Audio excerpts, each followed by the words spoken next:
Good evening, everybody. Brian Neubert here from goldenblack.com, live once again in Mackey Arena, where when I last spoke to you from this venue, the spirit of Christmas manifested itself directly behind me in the form of a profanity-laced tirade, and I hope for no such incidents tonight as I sit here for the next 10 to 12 minutes and break down for you in exhaustive detail Purdue's 104, it's a big number, to 90, that's a big number too, win over Nichols. I have to walk something back here real quick. The last couple videos, a few things I've written, I think I suggested to you guys that Nichols State officially changed its name to Nichols. I assume that to be the case because a lot of colleges are doing that. They're changing their brands, whatever it might be. So they're simplifying their names, they're streamlining their names, whatever it might be. But now that I research it, I see Nichols State in some formal channels, and I see Nichols on other formal channels, and I find no official proclamation that Nichols State has in fact formally changed its name to Nichols. That was merely assumption on my part. I apologize if that was inaccurate on my part. It was assumption. I do think it was a sound assumption to make, because if there's one thing we can always count on Nichols to make, it is change. 5 takes it took me to do that without busting out laughing. That is how pathetic I am. The jokes are for me. They entertain me. They are my Easter eggs. Moving on. This is your wrap video from Purdue's 104-90 win over Nichols, or Nichols State, whichever you prefer, if you're into the whole brevity thing. It's brought to you by our friends at the Purdue Club Hotel and the 811 restaurant. Thank you to them for their support. Purdue scored 104 points. The takeaway from that is no different than it's been after a lot of games this season. Purdue's a really, really formidable offensive basketball team. They got a lot of weapons. They got a lot of balance. They got a lot of glue guys in between the stars. Ethan Morton and Travion Williams tonight combined for, 15 assists to no turnovers. That's good. Purdue can outscore a lot of people. Purdue would prefer to not have to outscore a lot of people the way they did tonight, because Purdue is not quite, where it needs to be from a defensive perspective. I think Nichols had a really, really special shooting night. I think this Ty Gordon fellow, who I've been calling Ty Rogers all night for some reason because I covered a basketball recruit named Ty Rogers, and I'm not capable of juggling more than one Ty in my mind at one time. That kid is legit. The big kid, I don't want to mispronounce his name, Raiji Lyons. That kid is legit. Those are 2 legitimate players. I don't know what LSU is doing. You're supposed to be tampering with these guys. If you're really committed to winning, LSU, what are you doing? Anyway, that was probably an inappropriate joke on my part. Not to suggest anyone is fudging around with the rules at all in college basketball, because that never happens. But anyway, Nichols State on the box score. Look at that. Nichols, I thought, had just a really, really sort of special offensive night. I thought Ty Gordon, I know he's a shot maker. I know he's made a ton of shots against a ton of people. He takes a lot of shots, but he made some really tough ones. The Lions kid I mentioned before, I'm calling everyone Rogers now, was 0 for 9 from 3 coming into this game. He was 3 for 3 tonight. So Purdue scouting report very quickly was rendered obsolete when he showed that he can in fact shoot. So a lot of things went Nichols State's way here. I do think pace, tempo, the scoreboard, the game conditions, whatever it might be, as soon as Purdue went on that 20-0 run, some corner cutting, started taking place in terms of the formality of the basketball, shall we say. I do think, the last couple of games, Purdue's been guilty of a little bit of coasting. I'm not saying Purdue necessarily has any right to be, bored after the way they played out east. But I think that, Purdue's ready to play some. The way Purdue's played the last 2 games speaks to me like they're ready to get back to some relevant games, some meaningful games. The way they played against Butler, I think, is the way they're probably counting down the days until they get to play games like that again.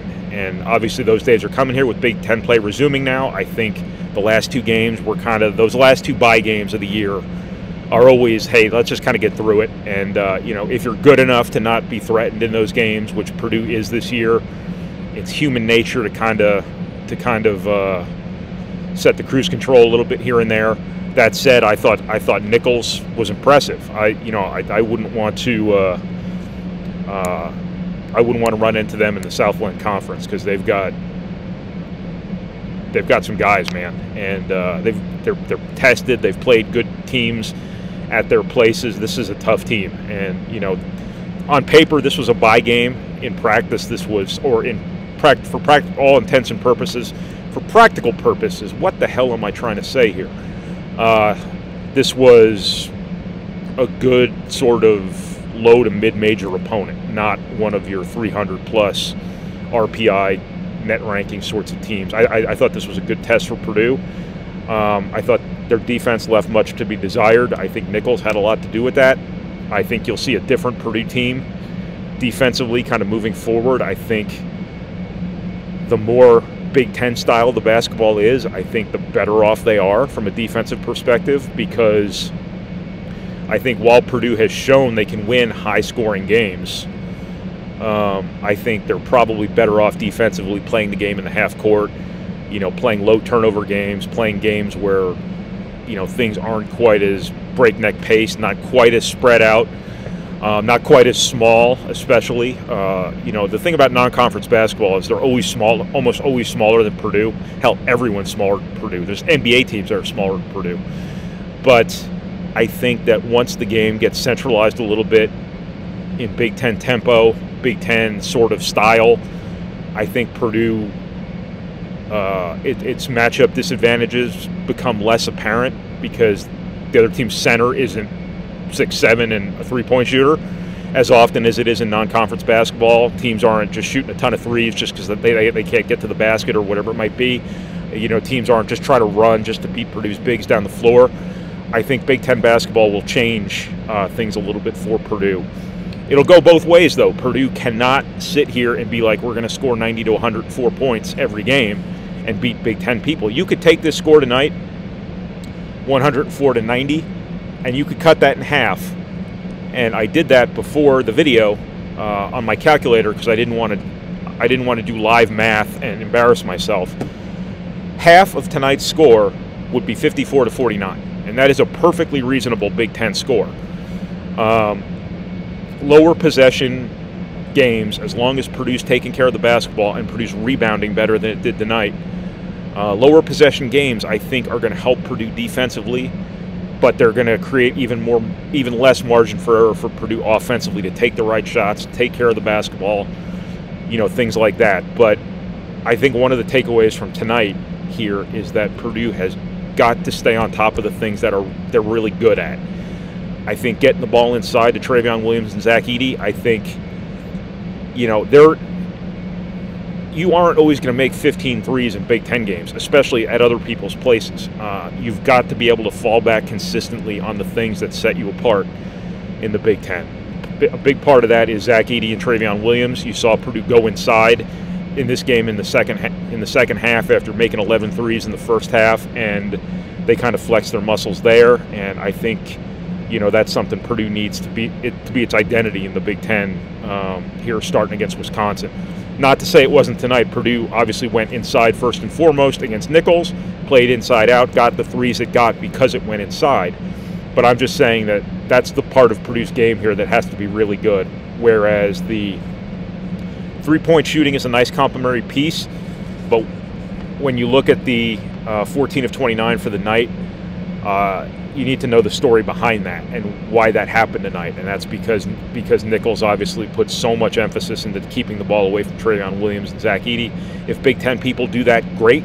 Shoot all the threes you want, preferably making more than you miss. If they don't, Edey and Travion Williams have got to be good. But you got to go there first, and you got to play off of that, and that needs to be your identity. But Purdue's got to rebound better than they rebounded in this game. That much is obviously very clear. Obviously clear. I don't know what that even means, because they sort of mean the same thing.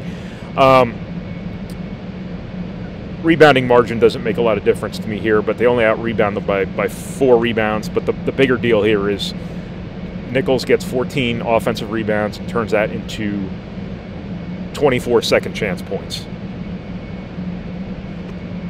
This was not necessarily a close game. It got within 15 in the last few minutes of the game.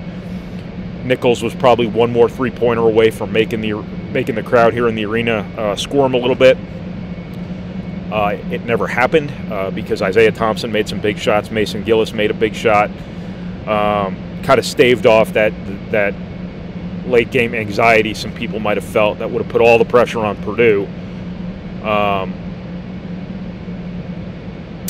What was I talking about? I just went completely blank. That is what happens sometimes with me. I have an interesting history where I just forget what I'm talking about mid-sentence. Purdue's got to rebound better than Purdue rebounded tonight. The 24 second chance points, you cut that in half. And against somebody like Nichols, when you're one of the best rebounding teams in college basketball, half is generous. If you cut that down to 6 second chance points, whatever it might be, what's the score then?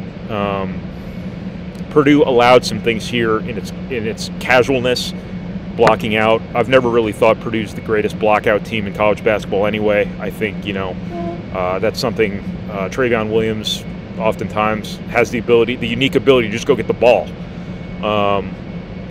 without having to actually move his man out of the way, which that's a natural talent not a lot of guys have. Travion Williams is exceptional at it, but it would also help too if, sometimes the lane was cleared out, because sometimes people can kind of sneak in front of you there. And Nichols got a lot of loose balls that Purdue's not going to, if Purdue allows that sort of thing to become a trend in Big Ten play, and I'm not making too much out of this one game here, I'm just saying that Purdue's got to stay on top of the things that Purdue should be good at, and that is one of them. Rebounding, blocking out, dominating the glass in every way, shape, and form there is.